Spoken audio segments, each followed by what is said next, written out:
என்ன பண்றீங்க எனக்கு புரியல. என்ன புரியல, நான் வந்து படுத்தேன் அவ்வளவுதான். பட்டு போய் சொல்லாத, நிஜமா வந்துட்டாளா? நம்பிக்கை பார்த்துட்டோ. சும்மா நம்பவே மாட்டேன். வந்துட்டான்றல. மேடம் ரொம்ப பிஸியோ? எழுந்துறீங்க.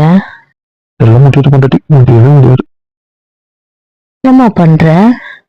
நான் பண்ணிட்டு தள்ளி போக சொன்னேன். அதான் நான் எப்படி தள்ளி போகணும்னு தெரியும்ல. தானே கூப்பிட்டேன், நீங்க எதுக்கு பேசுறீங்க? அவ வரமாட்டா, நான் தான் பேசுறேன். இப்ப என்னன்ற? எல்லாம் கூப்பிடுறேன், நான் போய் கேட்டு வரேன். ஆண்டி கிட்ட என்ன சொல்லி அனுப்பிச்சாங்க? இந்த மாதிரி பாத்துக்கணும், நான் கேட்கறதா செய்யணும். என்ன பாத்துக்கிறது தான் நீங்க வந்த அப்புறம் வந்தது அவ புருஷனை பாத்துக்க, உன்னை பாத்துக்க இல்ல, புரிஞ்சுதா? அதனால அவ புருஷனை பாத்துட்டு இருக்கா, நீ வேலை பாரு. எனக்கு நீங்க பேசுறதுக்கு, நீங்க ஆர்கியூ பண்றதுக்குள்ள நான் பதில் சொல்ல முடியாது.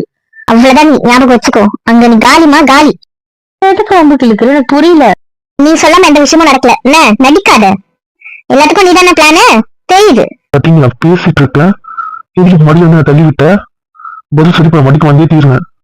கையல் உங்க பக்கத்துல இருக்காரு, இந்த பக்கம் வர சொல்லுங்களேன். நான் அந்த பக்கம் போய் படுத்துக்கிறேன். இல்ல உங்களுக்கு கொஞ்சுவாங்களா? எனக்கு புரியல. அவதான் அவங்க கிட்ட வம்புக்கு வச்சுக்காதீங்கன்றாங்களே, வெளியே நீங்க சொல்லிட்டு தானே வந்திருக்கீங்க. அதனால அந்த பொண்ணு கரெக்டா உள்ள வந்தது. ஏன் நீங்க வந்ததுல தப்புன்ற நீ அவ்வளவுதான் ஒண்ணு. ஏன்டி கோவப்படுற? ஏன்டி அவ்வளவு யோசிக்கிறேன், எனக்கு புரியல. எதுக்கு அவ்வளவு வெறுப்பேத்துனீங்க? சரி, சும்மா வம்பளுக்கு விட்டு வந்தேன். ரீமாவை தாண்டி நான் வெறுப்பேற்றணும்னு நினைச்சேன். இவன் நான் யோசிக்கலடி. சரி, ரீமாவே இப்ப எதுக்கு நீங்க வெறுப்பேத்துன எனக்கு புரியல. அது வந்து சண்டை போட்டு படுத்துட்டா. சரி சாரி, இனிமே நான் பண்ண மாட்டேன். இனிமேல் ரொம்ப கிளிக்க மாட்டேன். ரெண்டு பேரும் இருக்க மாட்டேன். பர்த்டே பார்ட்டிக்கு போனோம் நானு.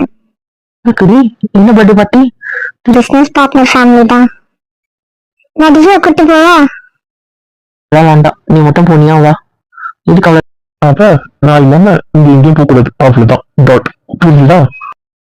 இப்போ ரெண்டு பேர்ட்டும் நான் பேச தயாரா இல்ல.